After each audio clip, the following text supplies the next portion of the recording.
हंसाने वाला सोचता है कि मैंने तो आराम से इसे मूर्ख बना दिया, पर वो यह कभी नहीं समझ पाता कि वो एक रिश्ता और एक इंसान को हमेशा के लिए खो रहा है।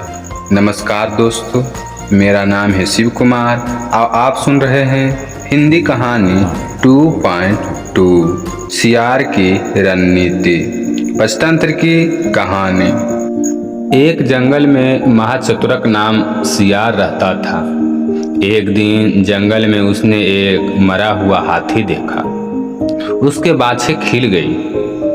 उसने हाथी के मृत शरीर पर दांत गड़ाया, पर चमड़ी मोटी होने की वजह से वह हाथी को चीरने में नाकाम रहा। वह हाथी को चीर नहीं सका। वह कुछ उपाय सोच ही रहा था कि उसे एक शेर आता हुआ दिखाई दिया। वह आगे बढ़कर उसने सिंह को स्वागत किया और हाथ जोड़कर कहा, स्वामी, आपके लिए ही मैंने इस हाथी को मारकर रखा है। अब इस हाथी का मांस खाकर मुझ पर उपकार कीजिए।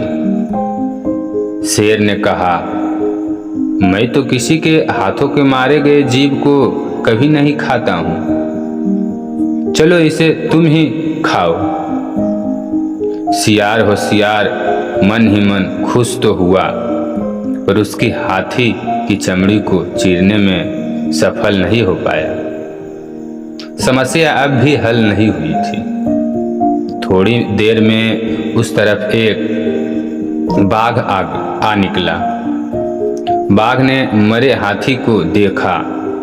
देखकर उसने अपने जी चटपटाए, अपने होंठ पर जीभ फिराई। सियार ने उसकी मनसा भांपते हुए कहा, मामा, आप इस मृत्यु के मुंह में कैसे आ गए? सिंह ने इसे मारा है और मुझे इसकी रखवाली करने को कहा गया है कि कोई इसे और ना आकर खाए। एक बार किसी बाघ ने उनके शिकार को जूठा कर दिया था, तब से आज तक वो बाघ जाति से नफरत करने लगे। आप यहाँ से चली जाएं। आज तो हाथी को खाने वाले बाघ को वह जरूर मार गिराएगा। यह सुनते ही बाघ ने वहाँ से भाग खड़ा हुआ, पर तभी एक चीता आता हुआ उसको दिखाई दिया। सियार ने सोचा, चीते के दांत बहुत तेज होते हैं और नुकीले भी होते हैं। कुछ ऐसा उपाय लगाऊं कि हाथी की चमड़ी भी फाड़ दें और वह मांस भी ना खाए।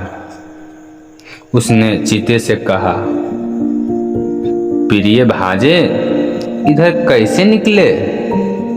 कुछ भूखे दिखाई पड़ रहे हो। शेर ने इसकी रखवाली मुझे सौंपी है, पर तुम मुझसे कुछ मांस खा सकते हो यदि तुम भूखे हो तो। मैं जैसे ही वह शेर आएगा आपकी सूचना दूंगा, तुम्हें सूचना दे दूंगा। तुम यहाँ से सरपट भाग जाना।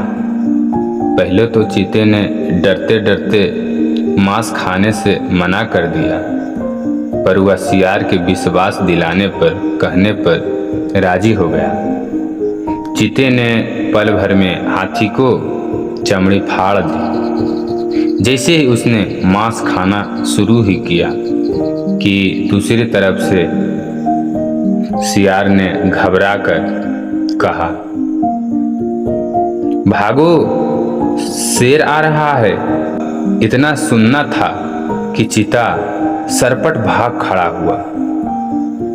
सियार बहुत खुश हुआ। उसके समस्या का अब हल हो चुका था। उसने कई दिनों तक उस विशाल जानवर का मांस खाया और सिर्फ अपनी सूझबूझ से छोटे से सियार ने अपनी समस्या को हल निकाल लिया। दोस्तों, हमें पंचतंत्र की कहानी से यह सीख मिलती है कि बुद्धि के प्रयोग से कठिन काम भी संभव हो जाता है। ये सीख भरी कहानी आज का यहीं तक। कल मिलते हैं एक नई कहानी के साथ। जब तक हमारे चैनल को सब्सक्राइब कर लाइक करें और शेयर करें अपने दोस्तों और सहपाठियों में, ताकि हम आपको ज्ञान की कहानी हम अच्छे से आप तक भेज सकें।